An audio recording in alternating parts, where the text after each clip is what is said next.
Messieurs les membres du jury, mesdames, mesdemoiselles, messieurs, croire, savoir, se souvenir. Nous avons déjà bien défini ces termes, je ne vais pas les redéfinir. En revanche, je voudrais vous présenter un poète dont l'écriture et l'histoire s'inscrivent très bien dans cette journée d'études. Je m'explique. Charles Péguy, né en 1873 à Orléans et mort pour la France le 5 septembre 1914, est un écrivain, poète, essayiste et officier de réserve français. Après avoir été au cours de ses études militant socialiste, libertaire, anticlérical puis dreyfusard, son rejet de l'âge moderne, sa foi chrétienne font de lui un homme ambigu. En effet, homme de gauche, lu à droite, on peut affirmer que le noyau de toute son œuvre réside dans une profonde foi chrétienne qui ne se satisfait pas des conventions sociales de son époque. Au tournant de la quarantaine, il fait l'amère expérience de déception en amitié et de critique de la part du milieu académique. Son pessimisme est accentué par un sentiment de solitude grandissant. À cela s'ajoute en 1912 la grave maladie de son second fils Pierre et la mort tragique de son jeune ami René Bichet. C'est alors que Notre-Dame de Chartres devient pour lui le symbole même de l'espérance, à l'horizon de sa plaine de Beauce. La foi de Péguy s'enracine dans les sillons de cette région fertile agricole, où 2000 ans de labeur ont fait de cette terre un réservoir sans fin pour les âges nouveaux. Après plusieurs pèlerinages, il écrit un recueil de poèmes, Les Tapisseries, dans lequel il publie la célèbre Présentation de la Beauce à Notre-Dame de Chartres. 360 vers en alexandrin, dans lesquels ce en quoi il croit, ce qu'il sait et ce dont il se souvient, s'harmonisent et s'enracinent dans ce poème de réconciliation. En effet, si l'écriture poétique de Péguy témoigne des grâces reçues à Chartres, par ailleurs, le poème se fait oraison dans une liturgie qui allie spirituel et temporel pour enfin établir la poétique du blé comme motif d'enracinement. La présentation de la Beauce à Notre-Dame est un poème témoignage des grâces reçues par le poète lors de son pèlerinage. La pauvreté de la route est son temps d'exode, et la cathédrale sa terre promise. En effet, le terme « présentation » doit être entendu comme l'offrande simple de celui qui marche. Péguy oppose le tumulte de la vie parisienne à la simplicité du pèlerin, crotté, fourbu et fatigué. La répétition « nous arrivons d'eux » insiste lourdement sur le poids du fardeau qu'il porte. Et le parallélisme « pour 3 jours quittés, pour 3 jours laissés » fait écho aux 3 jours que le Christ passe au tombeau avant sa résurrection et résonne chez le pèlerin qui marche 3 jours afin de se sanctifier. Le poète emprunte aussi à la tradition de la Genèse. Il fait un parallèle avec Adam lorsque celui-ci se cache après le péché, ayant honte d'être nu. Péguy se désencombre des futilités et se présente sans déguisement, sans fatras, sans discours à Notre-Dame. Le poète n'est pas une figure de vitrail, c'est un homme. Selon Jean Onimus, dans La route de Péguy, la fatigue physique a compensé et guéri la lassitude morale.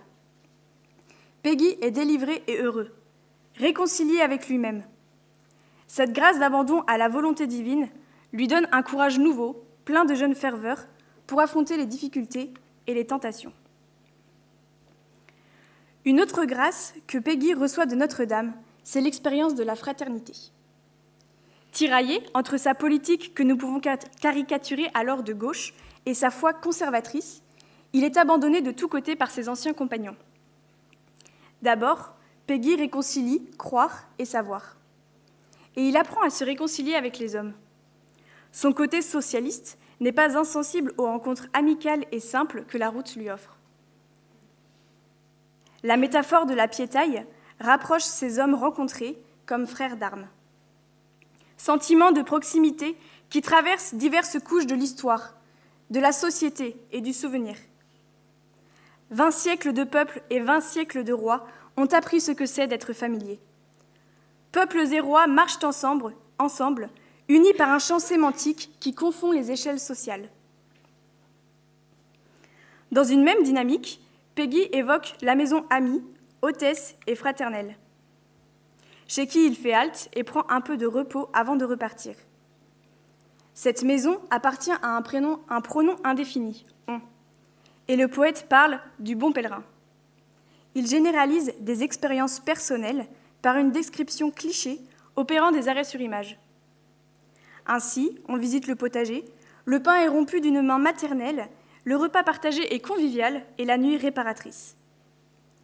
Peggy est comme chez lui, au milieu de cette famille qui incarne la famille universelle ou l'idée de famille. On sent un Peggy touché par la gratuité du don de ces paysans qui se donnent. Lorsque le poète écrit « 4 siècles d'honneur et de fidélité faisaient des draps du lit une couche éternelle », il s'inscrit dans une démarche du souvenir, rendant hommage aux traditions. Les couches se superposent et se confondent. Par ailleurs, cette réconciliation de Peggy avec les autres est attestée par l'usage du « nous », substitué au « je », qui le fait entrer dans une prière de communion, telle que le suggère Albert Béguin dans la prière de Peggy. De ce pluriel, le poète et croyant se fait un instant le représentant de toute créature et porteur d'un destin commun. Tel est le secret de communion qui donne à la voix de Peggy son extraordinaire résonance. Je cite « La conscience emplie d'une vision où se rejoignent misère et grandeur de l'homme, humilité et dignité de la terre, fragilité du temporel, et son aptitude à servir de réceptacle à l'éternité, le poète peut alors songer sans effroi à son ami décédé, pour qui il est venu implorer l'intercession de Notre-Dame. » Peggy entre effectivement dans une prière du souvenir pour son ami décédé. Et il faut noter que prier pour son semblable revient aussi à prier pour soi-même. L'ultime grâce de Peggy est donc de goûter à cette communion des saints, c'est-à-dire l'union des fidèles vivants et auprès de Dieu, dans une sorte de solidarité à travers l'espace et le temps. La rencontre que fait Peggy est avant tout celle de Notre-Dame, thème majeur des tapisseries, qui s'entrelacent au gré des mouvements du cœur avec d'autres motifs, tels que celui du blé ou de l'eau. Du désespoir à la prière, la Vierge Marie incarne l'espérance qui naît dans le cœur de Peggy. Étoile de la mer, étoile du matin, reine de majesté, ô reine, ô vierge, les dénominations sont nombreuses et se répètent tout le long du poème. Peggy s'adresse directement à Notre-Dame, qui donne tout le sens à ce pèlerinage. À 4 reprises se tisse la répétition « Nous sommes nés au bord de votre plate Beauce », doublée du motif de la naissance, pour signifier que Notre-Dame est le cœur qui anime la vie de cette France du « Chez nous soyez reine » dont Peggy est si fière. Lorsqu'il dit « Vous êtes reine et mère », il insiste sur la maternité de la Vierge. Douce expérience de Marie, mère de chaque homme, et par conséquent, il partage ce bonheur avec ses frères. Réconciliation avec lui-même, réconciliation avec les hommes et réconciliation avec Dieu, par la médiation de Notre-Dame, Peggy unifie sa vie. La réconciliation se fait prière, je m'explique. Jamais poésie ne fut plus proche de l'oraison et plus éloignée des ambitions de la poésie moderne que celle de Peggy. Ici, rien ne tend à l'évasion hors de la condition humaine. Sa poésie est un acte soumis à la tradition chrétienne et Albert Béguin développe cette idée. Je cite « Une prière qui, outre ses noms de prière de demande, de confidence, de communion, d'espérance, d'abandon, d'accession à l'intemporel, mérite avant tout d'être appelée prière de présence. » Il développe alors cette idée d'un triple témoignage, présence de Dieu au monde et à l'homme, présence de l'âme à son Dieu, présence de l'homme à son univers. Peggy est un mystique. On trouve donc à maintes reprises dans le poème ce qui a trait à la contemplation. Il allie une connaissance mystique du monde et un savoir réaliste et sensible. Sa conscience ouvre les yeux de son cœur, ainsi il reconnaît la création en tant qu'elle est le portrait de son créateur. Il fait donc littéralement oraison dans sa prière et entre en toute simplicité dans un cœur à cœur qui ne cesse d'émouvoir le lecteur. Le simple fait de contempler la Beauce et de lever les yeux vers la flèche de la cathédrale lui fait oublier ses peines et sa fatigue. En outre, il faut noter que Peggy cultive ses racines judéo-chrétiennes. Le thème-titre de présentation du poème peut donc inspirer un parallèle avec l'épisode biblique de la présentation de Jésus au temple. Peggy, lui, veut nous conduire au temple du texte. En effet, son style est au service du symbole. Lorsqu'il dit « 2000 ans de labeur ont fait de cette terre un réservoir sans fin pour les âges nouveaux, 1000 ans votre grâce ont fait de ces travaux un reposoir sans fin pour l'âme solitaire », il emploie deux symboles. Il noue le fruit du travail et la prospérité pour les générations à venir. Et les 1000 ans de la cathédrale en font un reposoir, image qui renvoie au lieu où l'on fait halte, voire un abri pour les voyageurs.